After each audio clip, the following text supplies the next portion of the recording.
kami akan observasi langsung ke Desa Cisaga mengenai proses kebijakan COVID-19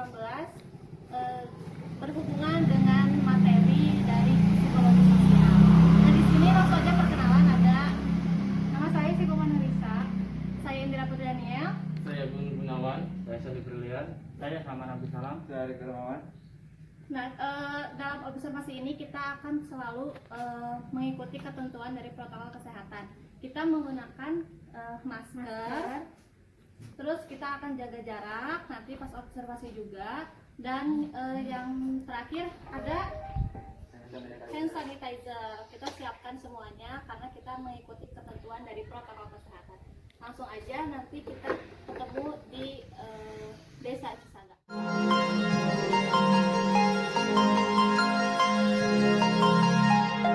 Did you make it? Did you break free? Did you manage to be who you wanna be? Maybe somewhere you think about me too.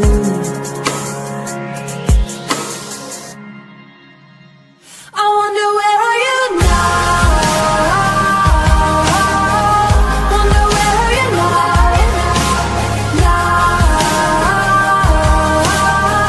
Wonder where are you now? Would you know my name? Would you know it then? Did it feel the same? Wonder where are you now? Wonder where are you now? I'm here if you still want me, and we will never be apart. I guess I couldn't see just what you meant to me. Get off the phone and sober up, because it's you and me now. You and me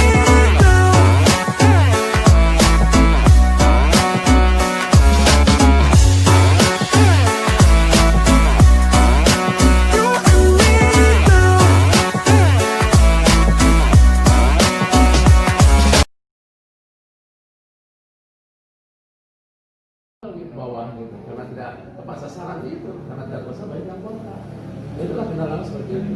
Tapi tetap masyarakat kita menunjukkan desa aja, tapi tidak apa-apa lah, misalnya yang itu resiko gitu, di pojokan, disalahkan gitu. Tapi kan kalau soal diterangkan di sana bisa melawan gitu. Tapi akhirnya masyarakat juga tahu kalau diberi pengertian yang jelas, diberi pengertian, asal penjelasan yang jelas, seperti yang datang ke rumah, datang ke desa, diterangkan, oh gitu, yang ngerti, oh gitu. Jadi ngerti, karena sobat atau bapak tahu sendiri. Bantu langsung ke pos, namanya di pos. Desa cuma mengambil aja, menyaksikan orang-orang seperti itu. Tapi kalau desa nggak mungkin, desa atau RT RW kepala desa nominasi A, nggak mungkin. Pasti kasih B dulu, yang ini dulu. Gitu. Kalau desa yang nggak dikasih. Terus Pak, perubahan apa saja yang terjadi di masyarakat? Kayak kebiasaan-kebiasaan kan ya Pak ya? Ya, kalau masalah mobilnya, tapi ada yang buat aturan sampai tadi coba kita bersihan, kita cuci tangan setiap hari, mandi, gitu, seperti itu ya, untuk perubahan-perubahan. Terus cuman sama kurang pas nama seperti untuk menjaga jarak dalam ibadah sholat yang agak cocok itulah itu. Tapi situ suci, situ bersih, tempat ibadah, pukul sekian cuci tangan, dulu itu, tapi saya kurang baca masalah jaga-jaga sholat di masjid, jaga undang yang hijau. Assalamualaikum warahmatullahi wabarakatuh. Kami dari kelompok psikologi sosial IPDF akan menjelaskan lebih rinci dari observasi kami mengenai proses kebijakan masa pandemi COVID-19 yang berhubungan dengan psikologi sosial di Desa Cisaga, Kabupaten Ciamis, Jawa Barat. Langsung aja ke pertanyaan pertama. Nah, sebelum kita masuk ke topik pembicaraan berhubungan dengan psikologi sosial, kita harus terlebih dahulu mengetahui kebijakan apa saja yang diterapkan dari pemerintah pusat ke pemerintah desa, khususnya di Desa Cisaga ini. Kebijakan yang diterapkan pemerintah desa yaitu sesuai dengan anjuran, yaitu sesuai dengan protokol kesehatan. Protokol kesehatan di sini yaitu seperti menggunakan hand sanitizer, lalu menggunakan masker, lalu social distancing atau jaga jarak. Dan juga Untuk pendatang-pendatang baru yang dari luar kota untuk masuk ke Desa Cisaga ini harus ada kayak pemeriksaan dari mulai KTP, data-data ataupun kayak Kesehatannya juga. ya kesehatannya gitu. juga kayak cek suhu badan dan lain-lainnya seperti itu. Lalu Untuk bantuan bantuan-bantuan yang dilakukan oleh pemerintah desa itu ada juga yang dari pusat gitu. Lalu dari pemerintah provinsi pun ada gitu. Lalu yang dilakukan oleh pemerintah pusat itu seperti BST. BST itu berbentuk uang tunai. Nah, lalu yang diberikan dari pemerintah provinsi itu dengan wujud sembako. Lalu yang diberikan oleh pemerintah desa, khususnya Desa Cisaga ini, yaitu dengan uang sebesar 600.000. Nah, lalu dalam penyaluran BLT sudah memasuki tahap 2. Lalu BST pun sama gitu, sudah memasuki tahap 2. Tetapi yang berbedanya itu BST itu dilakukannya langsung dari pos gitu, sehingga tidak harus ke desa. Nah, hal ini dilakukan agar penyaluran ini tidak tumpang tindih dan dilakukan secara adil untuk masyarakat Desa Cisaga. itu untuk rincian lebih jelas dari pertanyaan nomor 1. Langsung aja pertanyaan nomor 2. Kebijakan apa saja yang dikeluarkan oleh pemerintah Desa Cisaga dalam mencegah penyebaran COVID-19? Nah, sama aja sih, sama kayak pertanyaan nomor 1. Jadi kebijakan dari pemerintah Desa Cisaga kepada masyarakat Cisaganya juga sesuai dengan pemerintah pusat yang gitu. ngasih kebijakan-kebijakan kan kayak tadi. Jadi juga. desa tuh kayak hanya untuk menyalurkan atau menjalankan perintah dari pemerintah pusat gitu. Nah, tadi udah dikasih tahu juga Kayak seperti anjuran-anjuran Ya, yang anjuran. harus dilakukan gitu. Lalu protokol kesehatan yang harus dilakukan juga. ya gitu. seperti itu gitu. Sama aja sih. Terus ada tambahan juga kalau misalkan dari pemerintah Desa Cisaga itu dari setiap mau kayak masuk ke daerah-daerah desa tersebut tuh Cisaga. kayak ada pengecekan dulu Suhu badan. terus kayak ditanya Harus mau menggunakan kemana, masker juga gitu. kayak gitu. Jadi tujuannya itu kayak harus pasti gitu. Jadi kan kalau misalkan sebelum-sebelumnya Desa Cisaga itu kan kayak menerapkan di rumah aja gitu. Nah, lalu ketika kita keluar rumah tuh kita tuh harus tujuannya harus jelas ya Teh ya. Harus jelas mau Mau kemana, kemana, tujuannya mau kemana-mananya. apa gitu. Jadi kalau misalkan sekiranya memang tidak terlalu penting, lebih baik di rumah aja gitu untuk mengurangi pertambahannya COVID ini gitu. Sama aja kita tuh mencegah COVID-19. gitu. Ya, lanjut untuk pertanyaan nomor 3. Bagaimana masyarakat menanggapi kebijakan-kebijakan yang telah dikeluarkan oleh Desa Cisaga? Apakah masyarakatnya ada pro kontra atau bagaimana? Tentunya di masyarakat itu pasti ada pro dan kontra. Nah, ketika ada pro dan kontra, Desa Cisaga itu menyelesaikan masalahnya dengan cara musyawarah. Karena dengan cara musyawarah bisa menyelesaikan masalah tersebut dengan baik. Nah, dalam musyawarah tersebut itu kita juga tetap menggunakan anjuran dari protokol kesehatan seperti jaga jarak, pakai Menggunakan masker, masker. seperti itu. Social distancing juga. Iya.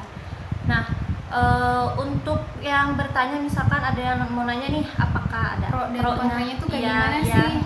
Nah, Kalau kalau dari- misalkan contohnya kayak kontraknya tuh kayak misalkan bantuan-bantuan yang diberikan dari desa itu tidak tepat sasaran, misalkan kayak ini orang nih seharusnya butuh kayak dikasih gitu, Dikasih harusnya tapi ini gitu. malah enggak gitu, malah kayak Atau belum. diberikan ke orang yang Mencukupi mampu gitu, atau- mencukupi iya. gitu, seperti itu.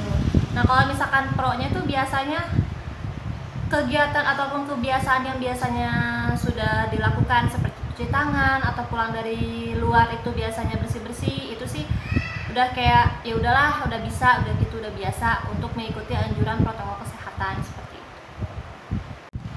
Oke, dilanjut, saya bersama Erik Darmawan, teman saya, akan menjawab pertanyaan nomor 4, yaitu perubahan apa saja yang terjadi di masyarakat setelah adanya kebijakan COVID-19 ini. Perubahannya semisal apabila kita berkerumun itu dibatasi. Lalu kemudian apabila kita berada di tempat ibadah, kita harus membawa alat sholat pribadi dan di jarak 1 meter 1 meter. Nah, terus apabila sebelum masjid kita harus diwajibkan mencuci tangan terlebih dahulu, seperti itu. Dan lanjut. Dia harus keluar pakai masker kan, diwajibin juga pakai masker. Terus pokoknya sampai rumah juga kebiasaan kita tuh kayak mencuci tangan. Harus biasanya tuh kalau misalkan pergi dari kota-kota yang jauh ataupun dari luar itu bisa mandi untuk bersih-bersih kan, untuk mencegah adanya COVID-19 gitu sih. Kalau misalkan perubahan sikap masyarakat yang ada di masyarakat itu ya yang kebiasaan yang tidak biasanya malah dilakukan gitu kan, karena juga mengikuti aturan dari pemerintah protokol kesehatan. Oke, lanjut ke pertanyaan terakhir, itu pertanyaan nomor 5. Apakah ada perubahan pelayanan untuk masyarakat setelah adanya kebijakan COVID-19? Nah, dari desa Cisaga ini, di desa ini tidak ada perubahan ya untuk pelayanan pada masyarakat, karena kayak cap terus atau enggak tanda tangan kepala desa gitu bisa langsung aja datang ke desanya gitu, tapi tetap menggunakan aturan anjuran dari protokol kesehatan. Soalnya kan kalau misalkan kita mau ke kecamatan pasti kita harus ke desa dulu gitu. Dan di kecamatan pun sudah menggunakan online, jadi bisa melalui via WhatsApp atau yang lainnya. Nah, dikarenakan di kecamatan sudah memakai pelayanan online dan menggunakan WhatsApp, desa Cisaga itu bisa membantu masyarakatnya untuk misalkan kayak mengurusi KTP itu kan pasti lah kecamatan misalkan susah gitu untuk ke nomor WhatsApp ataupun yang lainnya. Nah, bisa di situ tuh bisa dibantu sama desa, jadi desa itu bisa membantu masyarakat untuk ke kecamatan tersebut gitu kan. Biasanya yang KTP manula seperti itu, pengaktifan KTP seperti itu. Cukup sekian penjelasan dari kami mengenai proses kebijakan masa pandemi COVID-19 yang berhubungan dengan psikologi sosial di Desa Cisaga, Kabupaten Ciamis. Cukup sekian presentasi dari kami. Mohon maaf apabila ada kesalahan. Assalamualaikum Warahmatullahi wabarakatuh. Alhamdulillahirabbil alamin.